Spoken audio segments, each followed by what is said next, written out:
Have you ever wondered why brilliant insights seem to strike out of nowhere, or why even expert performers sometimes falter under pressure? Welcome to Bookish Mind, Season 05, Episode 03, where we delve into Daniel Goleman's illuminating book, Focus, to uncover the hidden dynamics of our brain's attention systems. Today, we're taking a deep dive into something really fundamental about how our brains operate. These two core attention systems, top-down and bottom-up, that are constantly shaping our perceptions and actions. And our mission today, is to really get a handle on how these two systems work, why they lead to those amazing breakthroughs we mentioned, but also sometimes to frustrating mistakes and, well, impulsive decisions. We'll explore what this means for you in your daily life. Maybe you're trying to be more creative or resist an urge, or even just stay present in a conversation. It's kind of peeling back the layers to see how your mind really ticks. Okay, so let's unpack this. You've got some fascinating stories, right, about sudden insight that just seems, well, impossible to explain, like that French mathematician, Henri Poincaré. Oh yeah, Poincaré, a classic case. 19th century, he was completely bogged down, wrestling with these really tough arithmetical problems, getting nowhere. Right, totally stuck. Totally stuck. Felt completely defeated, so he goes off to the seaside. But then, one morning, he's just walking along a bluff, looking out over the ocean, and bam! The solution just hits him. This, profound connection he hadn't seen at all before. Out of the blue. Completely. Yeah. He described it himself as having brevity, suddenness, and immediate certainty. It totally blindsided him, like it just materialized from thin air after all that struggle. Wow. And he wasn't the only one, was he? Not at all. These stories pop up all the time in creative fields. Carl Gauss, another giant in mathematics, worked for 4 years on a theorem. Nothing. Then one day, the answer just came to him as a sudden flash of light. And he couldn't trace it back. Nope. Couldn't consciously connect all that hard work to the final revelation. So these moments, they pose a real puzzle, don't they? Why does this happen? And the answer seems to lie in the fact that our brain actually operates with two semi-independent mental systems. Two minds working at the same time, almost. That's precisely. That's a good way to put it. One is what we call the bottom-up mind. Now, this system has massive computing power, constantly churning away, beneath the surface of your conscious awareness. Okay. It's the part that solves complex problems in the background and then just kind of serves up the answers as though out of nowhere. You're mostly blind to how it works, but it handles a huge amount of your mental load. Like driving a car. Exactly like driving. A lot of it's Yeah. automatic, right? Running in the background. But if someone suddenly honks, your attention snaps to it. Maybe you realize the light changed. That's your bottom-up system yelling for attention. It's lightning fast, involuntary. It's always on. It's where your intuition comes from. It's driven by emotions, manages habits, mental models, even guides things like sentence structure as you speak. Okay. Fast, automatic, always on. And the other system, the top-down one, how's that different? Well, the top-down mind is where your conscious, deliberate thinking happens. This system lets you monitor your own thoughts and actively choose where to direct your focus. Oh, it's slower. Much slower, yeah. Yeah. Voluntary requires actual effort. This is the seat of your self-control, your ability to override those automatic routines, or maybe mute an impulsive reaction driven by emotion. It's how you learn new things, make plans, and try to manage your automatic responses. So when you consciously decide to really look at a sunset, or you focus hard on reading or have a deep conversation, that's your top-down system hard at work. So it's like a constant back and forth then, a dance between what just grabs your attention automatically, the bottom-up stuff, and what you choose to focus on, the top-down. It makes me think it's like an optical illusion of the mind. We think what we're consciously aware of is everything that's going on, but actually most of the heavy lifting is happening backstage in those bottom-up systems. That's a great analogy. And it reminds me of something the psychologist Daniel Goleman Riley observed. The top-down mind often thinks it's the hero, the one in charge, making all the plans. But often, those plans are actually being whispered or even dictated from the bottom up. The hidden puppet master. Sort of. Yeah. And understanding this difference gives you a real advantage. Evolutionarily, the bottom-up system is ancient, millions of years old. It's wired for quick decisions, short-term thinking, vital for survival way back when. Makes sense. Fight or flight. Exactly. Yeah. Now, the top-down system, that's mainly in the newer parts of the brain, the neocortex. It's a much later addition. And it brought amazing new skills, self-awareness, reflection, planning ahead, this conscious top-down focus. It actually gives your mind a kind of lever to manage your brain. Think about it. When you deliberately shift your attention, different brain circuits light up. If you call up a happy memory, maybe of dancing, neurons linked to joy and movement activate. Okay. Or if you mentally rehearse, say, a golf swing, you're literally strengthening the neural pathways for that exact move. So why is this distinction so important for us, today? Well, the thing is, our brains are brilliant, but they're also a kind of good enough evolutionary design. They're not perfect for the modern world in every way. Those ancient bottom-up systems, great for finding food or dodging predators, can sometimes trip us up now. How so? Because we often need our top-down mind to navigate today's complexities, but that ancient bottom-up pull is still strong. It can lead to things like overspending, addictions, maybe even reckless driving. It's the old system, built for a different world, sometimes taking over when it's really not in our best interest. Right. That makes sense. And this ties into the brain's energy economy. Learning something new, mastering a skill that takes active top-down attention. And that's costly, cognitively speaking. It uses up energy. But as you practice, as a routine becomes familiar, your brain cleverly shifts the workload. The bottom-up circuits, especially in an area called the basal ganglia involved in habits, they take over. This neural transfer makes the task automatic. Goleman says you need pay less attention, and finally none. It's how your brain optimizes things getting the job done with the least effort. So automation for efficiency. What happens then when someone becomes a true expert, like a grandmaster chess player or a top athlete? Is it all automatic? That's where it gets really interesting. Peak performance, that automaticity, it leads to this almost effortless attention. You watch a master at work, chess, NASCAR, painting, whatever, and it seems like they're barely trying, right? Yeah, completely fluid. Because their bottom-up systems are handling the mechanics perfectly. This frees up their top-down attention for the really subtle stuff, the high-level strategy or nuances that only the very best even notice. At the elite level, competition becomes a mental game. Everyone's practiced endlessly. Success often comes down to trusting those bottom-up moves, letting them run, which keeps the mind nimble and reactive. Like a quarterback. Perfect example. Star quarterbacks, they talk about their great ability to see the field. That comes from enormous practice. So processing defensive formations, adjusting the play that becomes automatic, bottom up, it frees their top-down mind to actually scan the field and pick out that open receiver, even under incredible pressure. They couldn't possibly do that if they had to consciously analyze every player's move. Okay, but this automaticity, it can backfire, can it? Which brings us, I think, to the recipe for a screw-up. Exactly. Yeah. This is the flip side. Take Lolo Jones, the 2008 Beijing Olympics. Women's 100-meter hurdles. She was flying, leading the race, looked certain for gold, effortless rhythm over the hurdle. I remember that race. What happened? Right in the middle of it, she had a thought. Something like, make sure you don't get sloppy, make sure your legs are snapping out. She started thinking about her technique. Uh-oh. Big uh-oh.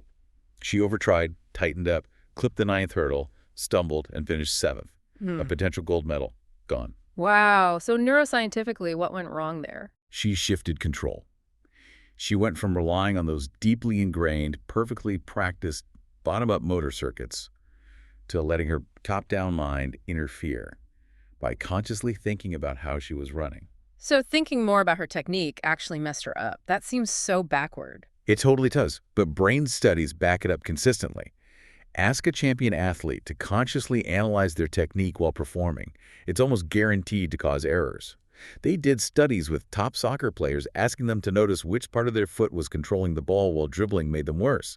Same with baseball players trying to track their bat swing. Because the motor cortex, which has learned these moves through thousands of hours of practice, works best when it's just left alone to do its job.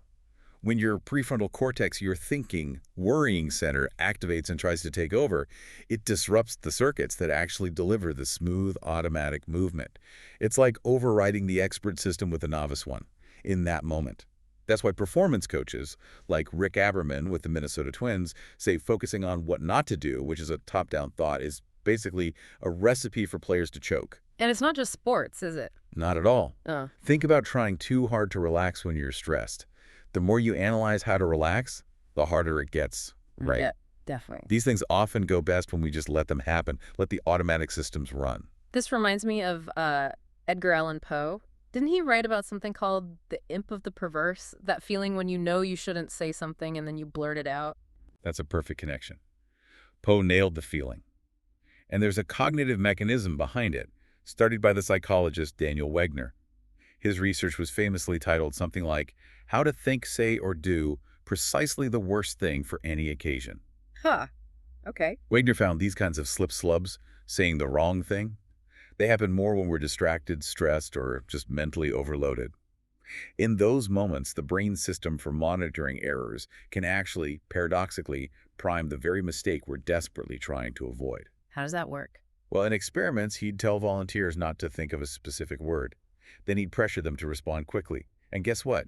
They'd often blurt out the forbidden word. It shows how overloading our attention shrinks our mental control. Like when you're stressed and forget someone's name, you know perfectly well. Exactly. Or a birthday and anniversary. That cognitive overload. Yeah. Some even suspect it plays a role in things like the rise in obesity.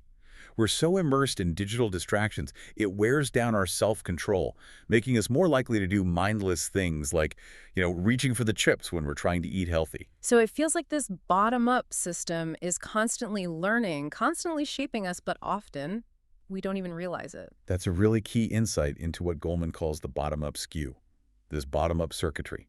It learns voraciously but quietly all day long, absorbing lessons implicitly. This learning rarely breaks through into our conscious awareness, but it acts like a hidden rudder, steering our responses and choices, sometimes for good, sometimes not. And it has weaknesses, biases. Definitely. Because it's so tied to emotions and motivations, it creates these subtle skews in our attention that we typically just don't notice. For example, people prone to anxiety automatically zoom in on anything even remotely threatening in their environment. Someone with social anxiety might compulsively spot the tiniest hint of rejection, a quick frown, maybe often without even being aware they saw it, and that reinforces their urge to avoid social situations. But are there ways to nudge these patterns? Yeah. To fix the skew? Yes, and some methods are fascinatingly subtle. There's something called cognitive bias modification, or CBM. It's almost like an invisible therapy because people often don't even realize their attention is being rewired. How does that work? So for someone with severe social anxiety, they might do a task where they see photos of faces, maybe an audience, and have to track flashing lights. The trick is the flashes never appear on the threatening faces, like the frowning ones. Even though it's below conscious awareness, the bottom-up circuitry gradually learns to shift attention away from threat cues and towards neutral or positive ones. Over several sessions, their real-world social anxiety actually decreases. Wow, that's powerful and positive.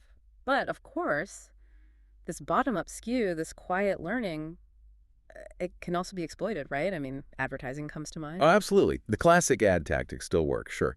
But now there's this whole mini-industry using brain studies to figure out how to manipulate our unconscious mind more effectively. Like how?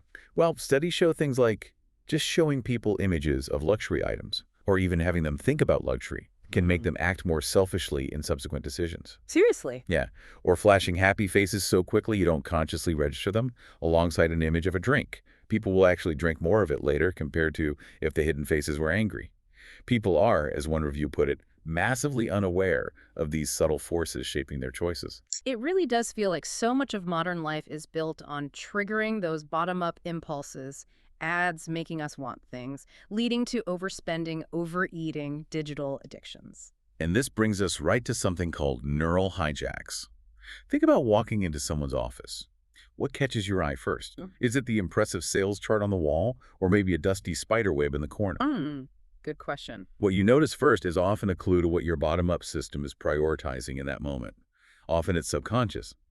This attention capture happens when the amygdala, the brain's sort of sentinel for emotional meaning, spots something significant. An oversized bug, an angry face, a really cute baby. These things trigger an instinctive interest filter. This ancient part of the brain reacts way faster than your conscious prefrontal cortex. It spots something important and sends alarm signals upward. Because of evolution. Survival. Exactly. Our attention mechanisms evolved over millennia to instantly spot threats, a snake lunging, a tiger leaping. Our ancestors, who had faster amygdala responses, they survived, and they passed that neural wiring down to us. So we're basically hardwired to notice certain things. Pretty much. Snakes and spiders, for instance, grab attention even if their image flashes too fast for you to consciously see it. Your bottom-up system sees it, sounds the alarm. It's also almost impossible for us to ignore emotional faces, especially angry ones. They have what scientists call supersalience. They just pop out. We're wired to reflexively notice these supernormal stimuli, these exaggerated cues our ancient brain just can't ignore, whether it's for safety, food, or, well, mating. And advertisers know this. You bet they do. Ads constantly play on these pre-wired inclinations. Sex, status, safety, food, activating those circuits to prime us to buy things, often for reasons we aren't even aware of. An alcoholic might find a vodka ad impossible to ignore. Someone else is riveted by a sexy vacation ad. It's automatic, involuntary attention capture.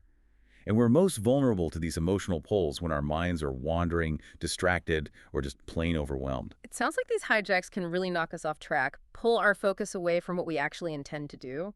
They absolutely can. Goleman shares a personal story in the book. He had this sudden, crippling lower back pain while writing the very section about this stuff. Oh, the irony. Right. The intense pain triggered this racing, panicked mind. His attention narrowed completely onto the pain, his memory got reshuffled, focusing only on threat-related stuff, and he completely forgot about a chunk of text he'd just deleted and meant to paste elsewhere. Gone. Wow. That's the hijack mechanism. The amygdala triggers it, sends a flood of signals up a kind of neural superhighway to the prefrontal areas. Essentially, your lower brain takes over your upper brain. Attention narrows to the upsetting thing, memory prioritizes threat information, the body floods with stress hormones, you fixate on the disturbance, and everything else just fades away.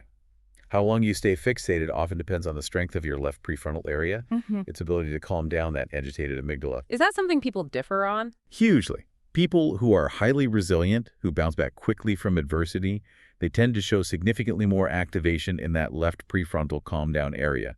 But the really good news is, research suggests this circuitry can actually be strengthened. You can build resilience. That is good news, because it sounds like it's easy to spend a lot of life just on automatic, which isn't always great. I'm reminded of a story Goleman tells about a friend at a restaurant. Oh yeah, the lunch story. Yeah. The friend was super engrossed in telling a story, hadn't even touched his food. The server comes over and asks, politely, "Are you enjoying your lunch?" But the friend, totally lost in his story, barely registers her, just kind of mutters, not yet, and keeps talking. Responding to the wrong question. Exactly. He wasn't answering what she actually asked, but what waiters usually ask at that point, which is, have you finished? It's a small thing, but it perfectly shows that downside of living too much on bottom-up automatic pilot. You miss the actual moment. You just react based on a preset template. It's pure mindlessness. Ellen Langer, the Harvard psychologist, did that famous copier experiment years ago, remember? Maybe. Remind me. Back when offices had lines for the copier, she had someone cut to the front and just say, "Excuse me, I have 5 pages. May I use the Xerox machine because I have to make some copies?" Which is why everyone else is there. Exactly. It's a non-reason. But surprisingly often, people just mindlessly stepped aside and let her cut. Langer argued it showed how often we're just operating on automatic. Active, top-down attention would make you question it, right? Wait, why do you get to cut? Right. So how do we fight this? How do we combat this zombie-like automaticity, as Goleman puts it? Well, it really comes down to actively engaging your attention. That's a top-down activity. It's the antidote to mindlessness. When you consciously engage your focus, you can question things, stay aware of what's really happening, challenge those automatic routines, maybe even improve them. This focused, often goal-directed attention lets you put the brakes on mindless habits. And manage those emotional pulls we talked about. Yes. While emotions are powerful attention magnets with conscious effort, your top-down prefrontal areas can take charge of the amygdala, dial down its intensity. That angry face or even that super cute baby might not grab your focus if your top-down control is actively guiding your attention elsewhere. It comes down to making a conscious choice about where you put your mental spotlight. So we've really dug into quite a bit today, based on Daniel Goleman's focus. These 2 fundamental attention systems, the fast, automatic bottom-up and the slower, deliberate top-down. Understanding this difference, it feels less like theory and more like, well, a key to understanding ourselves, doesn't it? Why we have those aha moments and why sometimes we stumble. Absolutely. And the key takeaway really is that while that bottom-up system is incredibly powerful and frankly necessary for getting through the day, it's our top-down system that gives us that crucial lever, as Goleman calls it, the lever to manage our own brain. It helps us sidestep the pitfalls like getting hijacked by impulse or choking under pressure. And instead, it lets us aim for peak performance, creativity, and just live a more, intentional life. So here's a final thought for you, our listener, to take away. Knowing that so much of our mental life operates backstage, kind of without our direct awareness, what's maybe one automatic habit or impulse in your own life that you might try to bring into your conscious top-down attention this week? Just notice it. And how might that little shift, that little bit of awareness, change your experience?